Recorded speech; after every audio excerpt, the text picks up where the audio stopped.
Andrew and Company. This one's kind of clever because what they did is they kept it all in caps. This is kind of a high-end clothing retail store for children, but they varied the size of each letter in here, and so what that does is it kind of gives it that childlike energy, that kind of fun childlike energy, but in kind of a clean, very stylish way. Converse, you can see that in this kind of brainstorming graphic of all these different potential logos, what's going on here. So you have this kind of R and S with the shoe. The star seems just to kind of go and through all of them, so that symbol is very important. It's probably going to end up on the final version. So visual identity, it is very important for each logo to communicate a clear, consistent identity. It's supposed to be distinctive and memorable. It's supposed to be versatile and appropriate to the audience it's targeting. The versatile is important because it's going to go on so many different things. Let's look through here for a second. So we have this one. This is a kind of an example of a full bleed. A full bleed is when you take color and you take it all the way to the edge. So this logo is just simple text, Robert Allen, but it works well within the space of just a color frame. And so what the designer did is they just did a full bleed on the envelope and the letterhead and the business card, and they just took it all, the color all the way to the edge, and then they just put the text in there. And it looks very stylish, and it varies. It has that energy because of the varied color. This is kind of, you can see all the different identity here, from a CD to a business card here, to letterhead, to a device. So nowadays, graphic designers also have to think about web, mobile devices, and all the other areas their product is going to start popping up in. There's Lush, just a beautiful, organic, consistent design here with their identity. I love all these organic shapes in here, and very simple with the transparency. And the logo, very appropriate.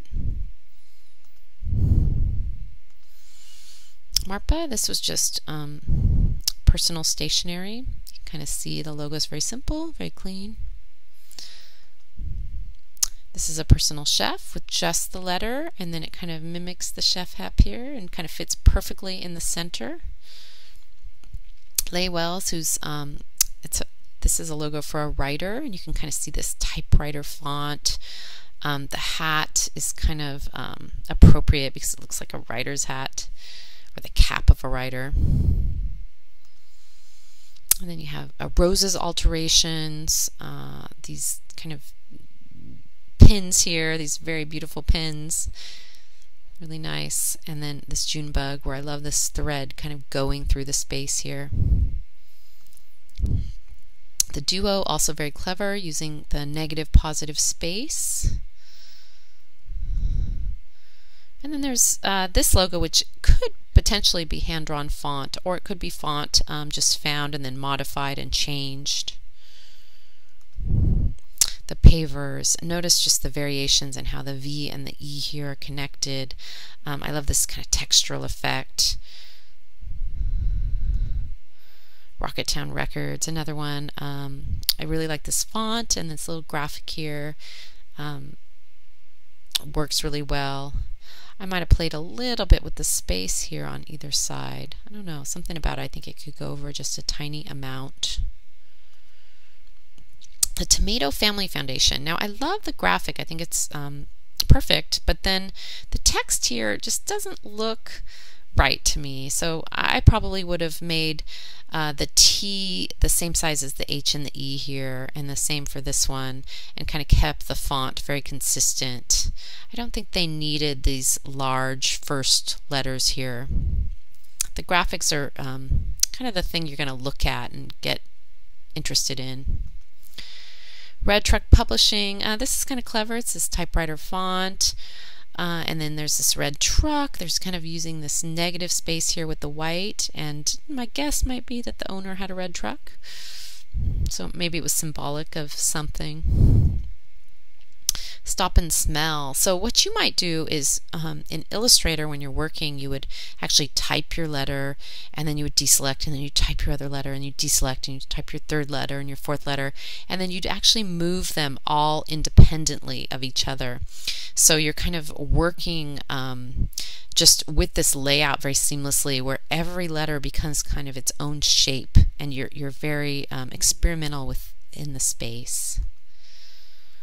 Umbra, this is you know, associated with many products, and I just love how this is very clean and modern. I love the use of the negative space, and it's nice how they can do things with this U, turn it into a vase, for example. Bianco and Cujo, kind of, you can see, has a lot of energy, this one. So logos, there's so many logos to look at and get inspired by. So really do online searches. You'll be able to see so much today just by doing a Google search, and you can also see all different sorts of symbols. There's all different sorts of fonts. Now they have huge font libraries, to font.com, for example, where you can search and find fonts. They're very easy to download, and then you just have so much to work with. This is just a beautiful example too of once you get your logo designed, if you choose to use color, you can also now modify the color. And so for this one, for example, the color is always changing within the logo space here. You can see it in this kind of really intense image. Kate Spade, beautiful logo, just beautiful identity. And then you can kind of see it on the product here. It actually goes on the purse itself. Now this logo, it's clever. It's, you know, appropriate to the company, which is a landscaping company. But the problem for me is a DLC. I'm trying to figure out if these look too much like letters to me, but I don't think they are. I think they're these just little symbols. So for me, I got confused by it, and it wasn't effective because it was kind of annoying to me to try and figure out, you know, what the actual text was supposed to say. So process. I want to go through the process of creating a logo for a client quickly, and then we'll kind of get into our first project here. So one good thing is to, when you're working with a client, you want to ask them, what logos do you like? And for example, pay attention to what they come back with. So you can kind of see here that, you know, if I ask the client, you know, find me some logos you like, they came back with all these sans serif fonts. So you know, okay, they're kind of interested in the sans serif font. Then collaboratively with the client, put together a list of words that kind of describe the business. And at first this list is going to be really long, and it's going to be a little bit hard to decipher, but you can get a lot from these lists because there could have been other words used. And I'm getting the sense from this list that this company is very traditional, they're reliable, they're serious, they're committed. So there could be other words in here that kind of give you an indication of, okay, what is it really about? What is this company or brand or identity trying to convey? There's also taglines that you can ask the client for, and these can be used sometimes appropriately with the identity. Then ask the client if they have competitors they can recommend that you look at, and then just do your own search. Find all the competitors you can out there that have similar products. Collect lots of different graphics that kind of inspire you, and look at these graphics frequently, because they can really kind of lead you in interesting directions. So here's the sketching process. So you kind of see all different directions. You don't really have to be that great at drawing to sketch. You can kind of go in all these different directions and think about things. And this is your process. This is your ideation, where you want to go in so many different directions. You don't want to be limited to one idea. You really want to be free, experiment. Sometimes it's helpful to really write words down next to graphics. So from this process came a selection of 3 different graphics, And then there's a refinement that occurs. So here's the graphic, here's the inspiration. So here's the first direction for this logo.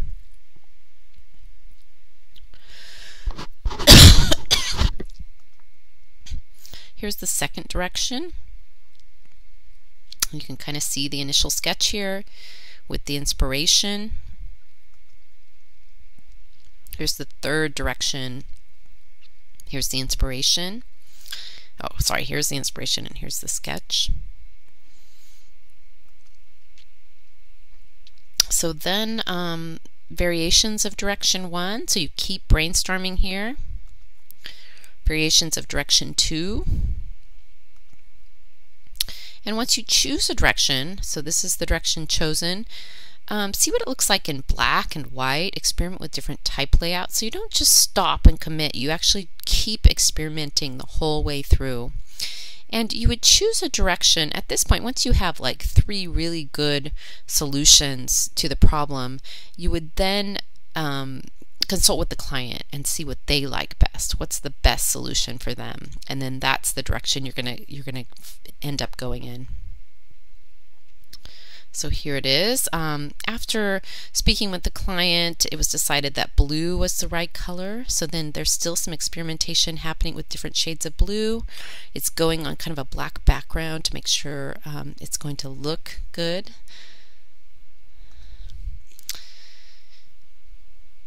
Okay, more experimentation. And here's your color palette. So this is the chosen logo with the final color palette. You can see that there's web safe colors here. These are all colors that are safe on a website, although nowadays designers aren't as tied to this. There's Pantone colors, and these are spot colors that the designer chooses for the logo to be printed with. And then there's process colors, which are CMYK colors. So we're going to learn a lot more about color in our color lecture. So here's the logo with one version of the website, and you can see how important the logo is in kind of starting the process and getting kind of the design started in terms of the direction of the design. And you can see this company is conservative. You can see that they are, targeting a certain audience.